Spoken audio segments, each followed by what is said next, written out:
കേരളത്തെ ഞെട്ടിച്ചുകൊണ്ടുണ്ടായ വയനാട് ദുരന്തത്തിന്റെ വേദനയിലും ആഘാതത്തിലുമാണ് ഓരോ മലയാളികളും. വയനാട് ദുരന്തത്തിന് പിന്നാലെ മുല്ലപ്പെരിയാർ ഡാമിനെ കുറിച്ചുള്ള ചർച്ചകളും സോഷ്യൽ മീഡിയയിലടക്കം ചർച്ചയായി.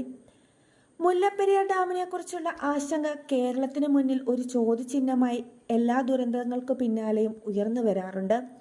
വയനാട് ദുരന്തത്തിന്റെ വ്യാപ്തി, വരാനിരിക്കുന്ന മറ്റൊരു ദുരന്തത്തിന്റെ ആഘാതം എത്ര കണ്ട് കേരളത്തിൽ ഉണ്ടാക്കുമെന്നതിനെക്കുറിച്ചുള്ള ആലോചന പോലും നമ്മെ ഭയപ്പെടുത്തുന്നു.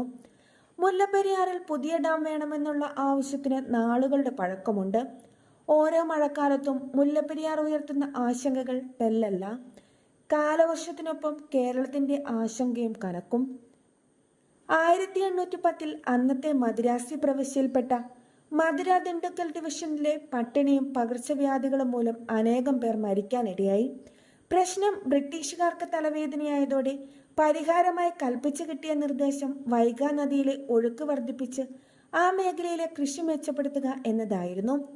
1837 മദിരാസി സംസ്ഥാനത്തെ തേനി, മധുര, ദിണ്ടുക്കൽ, രാമനാഥപുരം പ്രദേശങ്ങളിൽ വീണ്ടും ക്ഷാമമുണ്ടായി.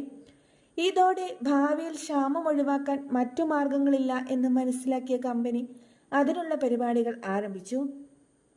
എന്നാൽ വേനൽക്കാലങ്ങളിൽ വറ്റി വരണ്ട് കിടക്കുന്ന വൈഗാ നദിയെ എങ്ങനെ ചാർജ് ചെയ്യുമെന്നതായിരുന്നു അവരുടെ ആദ്യത്തെ കടമ്പ.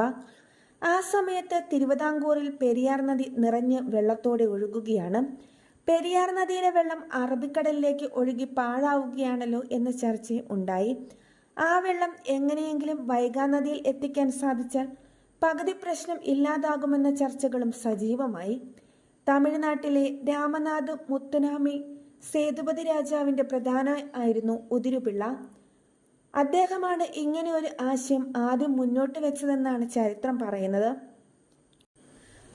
129 വർഷം പഴക്കമുള്ള ചുണ്ണാമ്പ് മിശ്രിതം ചേർത്ത് നിർമ്മിച്ചതാണ് മുല്ലപ്പെരിയാർ അണക്കെട്ട്.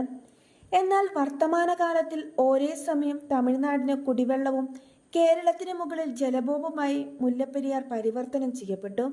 പരമാവധി 60 വർഷം ആയുർദൈർഘ്യം പറഞ്ഞ മുല്ലപ്പെരിയാർ അണക്കെട്ട് തമിഴ്നാടിന് പാട്ടക്കരാറായി കൊടുത്തത് 999 വർഷത്തേക്കാണ്. അതൊക്കെ പിന്നിട്ടിട്ട് പതിറ്റാണ്ടുകൾ കഴിഞ്ഞു. അതുകൊണ്ട് തന്നെ ഇനി ഏതു നിമിഷവും എന്തും പ്രതീക്ഷിക്കാം എന്ന് പറയുന്നത് പൊയ്വാക്കല്ല. മുല്ലപ്പെരിയാർ ഡാമിന് അപകടം സംഭവിച്ചാൽ കേരളത്തിന് എന്ത് സംഭവിക്കും എന്നതിനെക്കുറിച്ച് നമുക്കെല്ലാവർക്കും അറിയാം. മുല്ലപ്പെരിയാർ ഡാമിന് അപകടം സംഭവിച്ചാൽ അത് വലിയ തകർച്ചയ്ക്ക് കാരണമാകുമെന്നാണ് വിദഗ്ധർ ചൂണ്ടിക്കാണിക്കുന്നത്. ഇടുക്കി അണക്കെട്ടിന്റെ വരെ തകർച്ചയ്ക്ക് ഇത് കാരണമായേക്കാം. മുല്ലപ്പെരിയാർ ഏതെങ്കിലും തരത്തിൽ തകർച്ചയിലേക്ക് പോയാൽ വെള്ളവും കല്ലും ചെളിയും അടക്കം 36 കിലോമീറ്റർ താഴെയുള്ള ഇടുക്കി അണക്കെട്ടിലേക്ക് കുതിച്ചൊഴുകും. ഏതാണ്ട് 45 മിനിറ്റിൽ വെള്ളം ഇടുക്കി ഡാമിലേക്ക് എത്തുമെന്നാണ് പറയുന്നത്. താങ്ങാനാകാത്ത വെള്ളം ഇടുക്കി അണക്കെട്ടിലെത്തുന്നതോടെ ഡാം തകർച്ചയിലേക്ക് പോകും. ഇടുക്കി തകർന്നാൽ അതിനെ താഴെയുള്ള ചെറുതും വലുതുമായ 11 അണക്കെട്ടുകൾക്ക് നാശം സംഭവിക്കാം. ഡാം പൊട്ടിയൊഴുകുന്ന വെള്ളം ഇടുക്കി, കോട്ടയം, എറണാകുളം ജില്ലയിലേക്കാണ് ഒഴുകിയെത്തുന്നത്. ഇത് വൻ നാശത്തിന് വഴിവെക്കുമെന്ന് ഉറപ്പാണ്.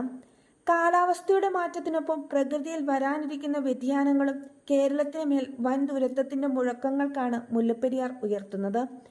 തമിഴ്നാടിന്റെ ആവശ്യവും കേരളത്തിന്റെ ആശങ്കയും പരിഹരിക്കാത്ത വിധം മുല്ലപ്പെരിയാർ വിഷയത്തിൽ തീരുമാനമുണ്ടാകാൻ ഇതുവരെയും അധികൃതർക്ക് കഴിഞ്ഞിട്ടില്ല. ലോകത്തിൽ തന്നെ നിലവാരം കൂടിയതും ഭൂഗുരുത്വ അണക്കെട്ടുകളിൽ ഏറ്റവും പഴക്കമുള്ളതുമാണ് മുല്ലപ്പെരിയാർ ഡാം.